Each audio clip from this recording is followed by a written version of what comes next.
This woman fought Naruto Uzumaki, the man who defeated Kaguya, Toneri, and Momoshiki to a standstill in taijutsu. She was tanking blows. She matched his taijutsu in 6-path Sage mode and nearly forced him to use deadly force, and yet in Boruto 2 Blue Vortex, she does absolutely nothing. Delta, who once stood as a terrifying being of power, one of the cyborgs that Amato modified in Kara, has been reduced to little more than just a background synth for Ada, trailing behind Kawaki like a forgotten relic of a stronger era. But why is this the case? Why introduce a powerhouse only to allow her to gather dust when the stakes have never been higher? Well, there might still be time to fix her arc, or there might not be time. Has the story completely dropped the ball? Join me in today's newest Naruto Explained video where your OBC, your original Boruto chief, breaks down for you why Delta deserves better, whether or not she's been wasted in Boruto 2 Blue Vortex so far, and ironically, how Ikimoto is making the same mistake with Delta that the mangaka who he is directly inspired by so much and patterns so much of his work after as a mangaka, the late great Akira Toriyama, the author of the hit series Dr. Slump and Dragon Ball, that Toriyama made a similar mistake with one of his female characters towards the end of his run as a mangaka. Also, if you haven't already seen the review, I'll leave that linked in the video description box. And if you're into Don or Kaiji number 8, you'll really want to check out the videos on my Anime Explained channel, in particular the homepage, because if you have questions about those series, I do have answers for you over there. So getting right into it, let's start with the very beginning. Delta's incredible debut, her underrated debut. Delta's first appearance in Boruto Naruto Next Generations, it was nothing short of electrifying. As a Kara inner member, we knew she was strong. She busted onto the battlefield ready to kill Naruto and kidnap Kawaki, take him back to Kara, but what followed was a brutal close quarters combat brawl that reminded viewers of classic Naruto taijutsu fights. And there were multiple homages to Dragon Ball in this fight in particular, only this time Naruto, he wasn't holding back in taijutsu. While Delta didn't overpower Naruto in hand-to-hand combat, she did force him to burn through stamina, struggling to catch his breath as they were fighting. And after Himawari was put into harm's way, Naruto, by his words, was not holding back, and again, he was struggling to catch his breath.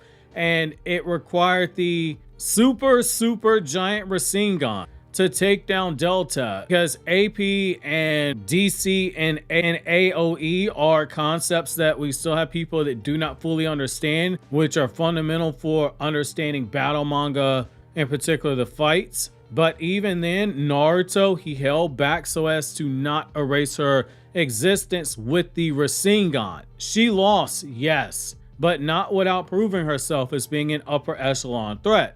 Enough that you could have assumed that she would have remained relevant when it was revealed she was still alive after the stakes escalated. Unfortunately, that never happened. Even when you had Delta get a brief upgrade, she still had a downhill slide. After the Otsutsuki battles began to redefine the power scaling in the series, Delta, she was temporarily upgraded by Amato into a more docile to an extent, but a significantly stronger version of herself after Naruto lost Kurama and Sasuke lost the Rinnegan.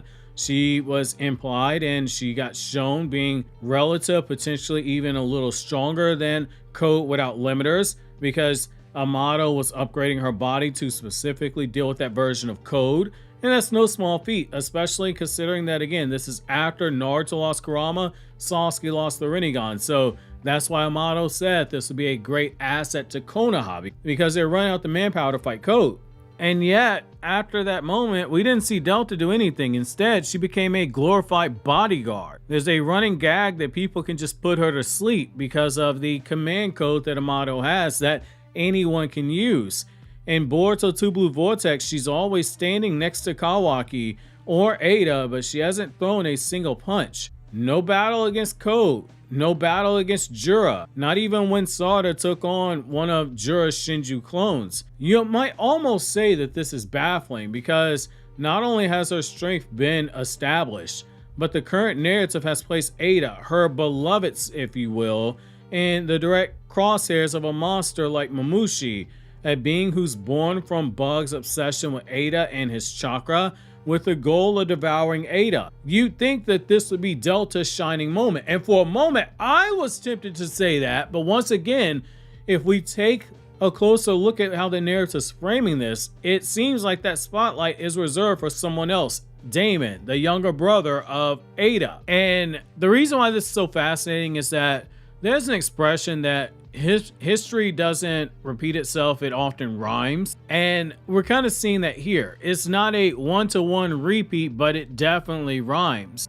There's a strong Dragon Ball parallel here between Delta and Cyborg 18, English dub will call her Android 18. 18, like Delta, is a cyborg, but again, people will say Android, so I'm going to refer to it as Artificial Human 18 or Cyborg 18. So Delta's situation does mirror the unfortunate parallel to another cyborg from another beloved Battle Shonen series, Artificial Human 18 from the Dragon Ball Z section of the Dragon Ball manga. So in the Japanese manga, there is no Dragon Ball Z manga, so like 18 should be popping up around volume 30, 31, somewhere around there. But basically 18, she debuted in a very dominant fashion. She broke Vegeta's arm. She humiliated Super Saiyan Trunks. And she was tagging alongside 17 and they took down Piccolo and Tien. That's very big, just considering the fact that Tien is a former world champion and Piccolo is the son of the guy who conquered the world when Goku was a child. Those are really big names, especially just given it's a martial arts manga, a former world champion and a runner-up to the world championship in a section of the story that would introduce the tournament fashion all over again. That was really, really big. 18 was a menace, but after the battle with Cell ended, she faded into the background. She got married to Krillin. You had slice of life scenes that replaced any real combat roles. She had a child because again, she is a cyborg. Human beings with mechanical enhancements, hence they're called artificial humans. Living, breathing humans who were modified with mechanical enhancements, not a robot built from scratch that's made to look human. Very big difference. That's how 18 had a child. So I said to say this, there's a key difference here. And it's not that 18 had a child and nobody decided they wanted to rizz up Delta and put a child in her. Instead, the difference is even in the Buu saga, 18 still had some moments of action. She fought Goten and Trunks in the World Martial Arts Tournament. And after they got unmasked as being Mighty Masked, they both went Super Saiyan and she was more than holding her own in that battle. She was used as a measuring stick for their power levels, to further showcase what Goku would later talk about, which is that, hey, these kids, they got enormous potential. She stood up to Mr. Satan, and it was a comedic, and yet it was a very well-written moment. She got a chance to shine. Delta, on the other hand, she hasn't had that. In Boruto 2 Blue Vortex, she has had 0 fights so far. It's still ongoing, so that might change, but right now, there are no showcases of power. There's no meaningful development for her, just passive screen time, and what can only be boiled down to is being comedic devotion to Ada. There's nothing wrong with that if she stays in that role. Some characters are meant to just play a stock character role. Not every character is going to be fleshed out. I totally understand that. However, for a cyborg originally introduced with such menace and power, I believe that's a massive mistake here. So you might ask, well, hey, why did this story drop the ball? So I think Boruto 2 Blue Vortex has unfortunately sidelined Delta the same way that, like, even in Naruto, characters who were relevant in Naruto Part 1 got sidelined for the same reason. There is a power creep. The story's power scale, it's exploded. With Jura, the Ten Tails clones, and the Claw Grimes, Awakened Shinju, whatever you want to call them, they're all roaming around. So it is possible that Ikimoto felt that Delta no longer match that scale. It is possible, but then we do see weaker characters in Delta being involved in combat. And I also believe that this ignores the very reason why she was upgraded. She was upgraded to be a benefit to Konoha. She was stronger than pre-time skip Code before Code got his limits removed. There's also the narrative focus. So right now, Ikimoto's current focus does seem to be revolving around Boruto, Sarada, Kawaki, and now potentially Daemon due to Ada. But someone like Delta, she's kind of been left out unless there is a very specific function. She's also been regulated to comedic relief. Delta's love for Ada seems to have rewritten her role entirely. She's become a source of comedic simping, not combat. This has robbed the character of her agency and her presence. And then there's also Ikimoto's storytelling style. Much like how Dragon Ball evolved past key players like Tien, Yamcha, and even at times Son Gohan, Boruto does favor this new generation, even at the cost of consistency and payoff for older, other established characters, in this case a character like Delta. So you might be asking, hey, is it too late? Can she still be saved? And I'll say, I don't think it is too late.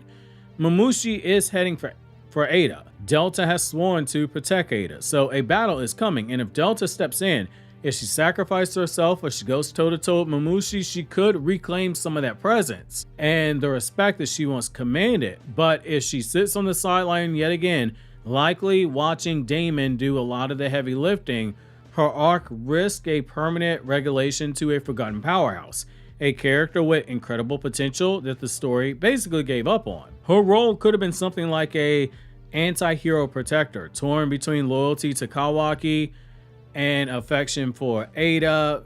She could have conflict, growth, or even betrayal. Instead, she's kind of just there.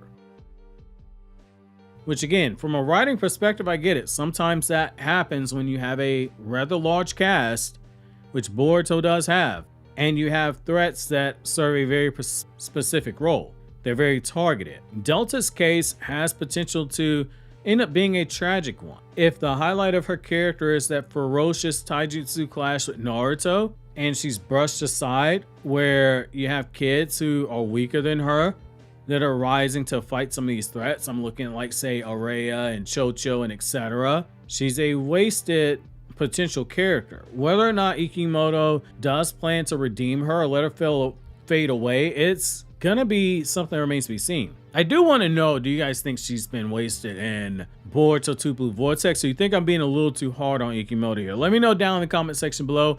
Also, click here to check out the new Naruto Explained video, or click here to check out the videos from my Anime Explained channel that talk about Dandadan and Kaiju number 8.